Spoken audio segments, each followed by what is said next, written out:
West Bengal joint entrance বোর্ডের counselling ইতিমধ্যেই শুরু হয়ে গেছে। যারা বিটেক পড়বে বলে ভাবছে তারা ফার্স্ট রাউন্ডে রেজিস্ট্রেশন করে ইতিমধ্যেই চয়েস ফিলিংয়ের কাজ করে ফেলেছে। আগামীকাল 16 তারিখ চয়েস ফিলিংয়ের লাস্ট ডেট এবং আগামীকাল লকিংয়েরও লাস্ট ডেট, অর্থাৎ আগামী 16 তারিখের পর আর কোনো রকম চয়েস ফিলিং করা যাবে না বা চয়েস চেঞ্জ করা যাবে না। এই সময় অনেকের মধ্যে একটা প্রশ্ন জাগছে যে রেজাল্ট কবে পাবলিশড হবে সেটা তো আমরা জানি, কিন্তু রেজাল্ট পাবলিশ হওয়ার পর কি করতে হবে?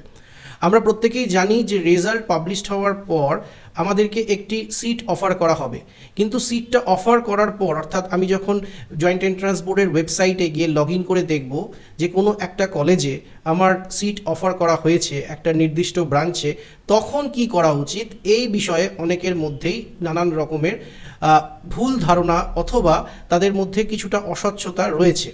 সেই সব বিষয়েতে আজকে কথা বলবো এই ভিডিওতে। আমি ডক্টর শুভম গাঙ্গুলি, আমি একটি ইঞ্জিনিয়ারিং কলেজে দীর্ঘ 15 বছর ধরে অধ্যাপনার কাজে যুক্ত। আজকের এই ভিডিওতে আমি ছাত্রছাত্রীদেরকে আমার পূর্ব অভিজ্ঞতা থেকে কিছুটা শেয়ার করার চেষ্টা করছি। আপনারা জানেন যে রাউন্ড 1-এর অ্যালটমেন্টের পর প্রথম যে কাজটা করতে হবে, যে এই প্রসেসে যদি আপনি থাকতে চান, ফার্স্ট কাজ হচ্ছে সিট অ্যাকসেপ্টেন্স ফি পেমেন্ট করা। যদি সিট অ্যাকসেপ্টেন্স ফি অর্থাৎ এই 5,000 টাকা পেমেন্ট না করেন তাহলে কিন্তু আপনি কাউন্সেলিং প্রক্রিয়ার বাইরে চলে যাবেন। তাই ইয়েস আপগ্রেডেশন করুন অথবা নো আপগ্রেডেশন করুন, যাই করতে চান না কেন, ফার্স্ট কাজ হচ্ছে 5,000 টাকা সিট অ্যাকসেপ্টেন্স ফিটা পেমেন্ট করা। সিট অ্যাকসেপ্টেন্স ফি পেমেন্ট করার পর যে কলেজে সিট অ্যালটমেন্ট হয়েছে অবশ্যই সেই কলেজে কিন্তু ভিজিট করতে হবে। আপনি যদি সেই কলেজে আপনার পড়ার ইচ্ছে নেই, আপনি চাইছেন না, আপনি আপগ্রেড করতে চাইছেন, সেক্ষেত্রেও কিন্তু আপনাকে ওই কলেজে যেতে হবে। কলেজে যাওয়ার সময় অবশ্যই সমস্ত ডকুমেন্টস নিজেদের সঙ্গে ভালো করে গুছিয়ে নেবেন, কারণ এই ডকুমেন্টস যদি কিছু না থাকে তাহলে যিনি ভেরিফাইং অফিসার থাকেন ওই পার্টিকুলার কলেজের, তিনি কিন্তু ভেরিফিকেশন করার ক্ষেত্রে অস্বীকার করতে পারেন। আমাদের যা অভিজ্ঞতা তাতে আমরা দেখেছি সবথেকে বেশি সমস্যা হয় ডমিসাইল সার্টিফিকেট নিয়ে। এমনিতে ক্লাস 10-এর অ্যাডমিট বা ক্লাস 10-এর মার্কশিট, এইচএসের মার্কশিট বা ক্লাস 12-এর অন্যান্য পরীক্ষার মার্কশিট এগুলো স্টুডেন্টদের কাছে থাকে, এগুলো নিয়ে মূল সমস্যাটা হয় না। সমস্যা হয় যেগুলো নিয়ে, সেটা হচ্ছে অনেকের কাছেই ডমিসাইল সার্টিফিকেট থাকে না, অনেকে কাস্ট সার্টিফিকেট নিয়ে আসে না, অর্থাৎ সে কোনো একটা রিজার্ভ ক্যাটাগরি স্টুডেন্ট কিন্তু সে কাস্ট সার্টিফিকেট নিয়ে আসেনি, বা টিএফডব্লিউ ক্যাটাগরি স্টুডেন্ট টিএফডব্লিউ সার্টিফিকেট নিয়ে আসেনি, অর্থাৎ ইনকাম সার্টিফিকেট নিয়ে আসেনি। এই ধরনের অনেক ভুল ত্রুটি কিন্তু স্টুডেন্টরা করে, সেক্ষেত্রে কিছুটা তাদের হয়রানির শিকার হতে হয়, আবার ফিরে গিয়ে এই পেপারসগুলো তৈরি করে আবার সেই কলেজে ফিরে আসা। তো এইগুলো যাতে না হয় আমাদেরকে বিফোর হ্যান্ড হাতে সময় থাকতেই কিন্তু ডকুমেন্টসগুলো তৈরি করে রাখতে হবে। এখনও পর্যন্ত যারা ডমিসাইল সার্টিফিকেট তৈরি করাওনি তাদেরকে আমি বলছি, ওয়েস্ট বেঙ্গল জয়েন্ট এন্ট্রান্স বোর্ডের ওয়েবসাইটে গিয়ে A1 অথবা A2 এই দুটির মধ্যে যে কোনো একটি প্রোফর্মা ডাউনলোড করে প্রিন্ট করো, তারপর চলে যাও যারা এইটা অ্যাটেস্টেড করবেন তাদের কাছে। A1 করার ক্ষেত্রে A1 যারা করতে পারেন, যেমন বিডিও, এসডিও, তারা এই A1টা সার্টিফাই করতে পারেন। এছাড়াও আরও উচ্চপদস্থ আমলারা রয়েছেন, আমি সেটা বলছি না কারণ অনেক ক্ষেত্রে তাদেরকে অ্যাক্সেস করাটা সাধারণ মানুষের পক্ষে একটু অসুবিধাজনক, কিন্তু বিডিও এসডিওদের কাছে আমরা গিয়ে A1টাও করিয়ে নিতেই পারি ডমিসাইল সার্টিফিকেট। তবে সবথেকে সহজ যেটা সেটা হচ্ছে A2 প্রোফর্মা করা হচ্ছে সবথেকে সহজ।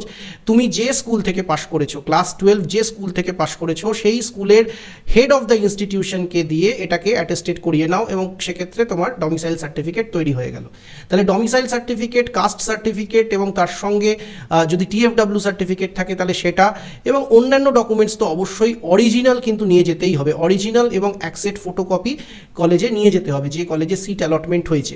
এবার ডকুমেন্টস ভেরিফিকেশন হওয়ার পর আমাদের কাছে দুটো চয়েস থাকে, একটা হচ্ছে যে ইয়েস আপগ্রেড অথবা নো আপগ্রেড। যদি মনে হয় সেই কলেজে আমি ভর্তি হতে চাই তাহলে সেখানে নো আপগ্রেডেশন জমা দেব, আর যদি মনে হয় যে আমি ইয়েস আপগ্রেড করতে চাই, অর্থাৎ না আমি সেকেন্ড রাউন্ডে আমি মনে করছি যে আরও বেটার চয়েস আসতে পারে, তাহলে সেকেন্ড রাউন্ডে কিন্তু আমরা যেতে পারবো এবং সেক্ষেত্রে আমাদেরকে ইয়েস আপগ্রেডেশন জমা দিতে হবে।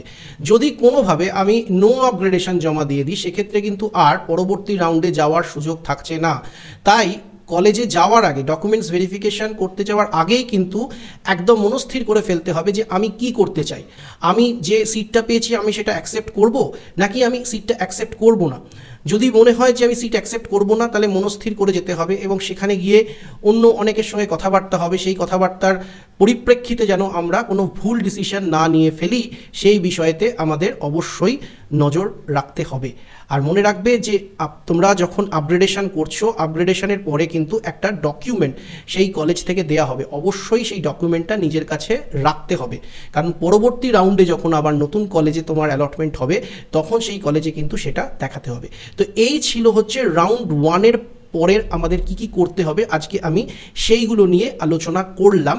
আর যদি কলেজে আমরা অ্যাডমিশন নিতে চাই রাউন্ড 1-এই, অর্থাৎ যে সিটটা আমাকে দেওয়া হয়েছে আমি যদি সেই সিটটাই অ্যাকসেপ্ট করি, তাহলে 5,000 টাকা বাদ দিয়ে বাকি ফিজটা আমায় পেমেন্ট করতে হবে।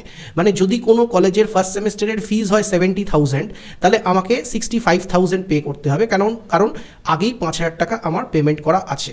তো এই হচ্ছে ফার্স্ট রাউন্ডের রেজাল্ট বেরোনোর পরে আমাদের কাজ। তো আজকের ভিডিও এ পর্যন্তই। এরকম আরও ছোট ছোট ভিডিও নিয়ে আমি আবার ফিরে আসব।